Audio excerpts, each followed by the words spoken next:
Hello students, welcome back. Britain turns to India. अब Britain जो कि यूरोपियन कंट्री है, अब ये इंडिगो के लिए इंडिया की तरफ टर्न होता है। Faced with rising demand for indigo in Europe. तो यूरोप में काफ़ी इंडिगो की मांग थी। The company in India looked for ways to expand the area under indigo cultivation. और इंडिया पर उस समय कंपनी का शासन था, तो कंपनी ये विभिन्न तरीका ढूंढ रही थी कि कैसे इंडिगो कल्टीवेशन किया जाए। जो लैंड एरिया है इंडिगो कल्टीवेशन के लिए, उसको कैसे एक्सपांड किया जाए। The company in India looked for ways to expand the area under indigo cultivation. From the last decade of the 18th century के last decade में indigo cultivation in Bengal expanded rapidly and Bengal indigo came to dominate the world market.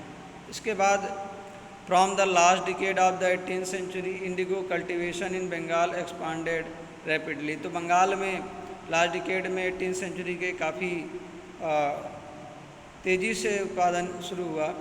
And Bengal indigo came to dominate the world market. और विश्व के बाज़ार में ये इसकी मांग काफ़ी बढ़ गई, डोमिनेशन हो गया इस इंडिगो का।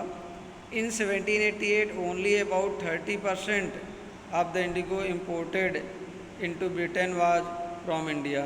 तो यहाँ पे 1718 में only 30% ही इंडिगो इम्पोर्टेड किया जाता था ब्रिटेन में, भारत से।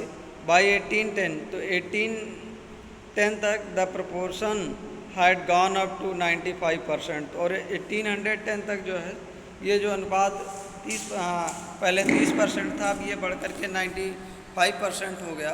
डिमांड बढ़ गई। As the indigo trade grew, जैसे जैसे नील का व्यापार बढ़ता गया, commercial agents and officials of the company began investing in indigo production. तो जो ये कमर्शियल एजेंट थे और जो ऑफिसर लोग थे कंपनी के, ये लोग भी इंडिगो प्रोडक्शन में इन्वेस्टमेंट करने लगे। Over the years many company officials left their jobs to look after their indigo businesses। तो कुछ सालों में ये कंपनी के बहुत सारे अफसर लोग अपना जॉब छोड़ दिए और वो इंडिगो बिजनेस में इंटरेस्ट लेने लगे। Attracted by the prospect of high profit, ये सब हाई प्रॉफिट से आकर्षित थे। Numerous Scotsman and Englishman came to India. तो बहुत इससे अट्रैक्टेड होकर के भारी संख्या में स्कॉट्समैन और इंग्लिशमैन भारत आए। एंड बिकेम प्लांटर्स, और यहाँ पे प्लांटर्स बन गए। Those who had no money to produce indigo could get loans to from the company. तो जिनके पास पैसा नहीं था इंडिगो कल्टीवेशन के लिए, अब वो कंपनी से लोन ले सकते थे।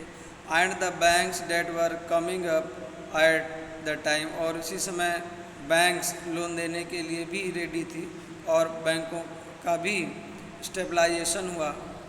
Thank you.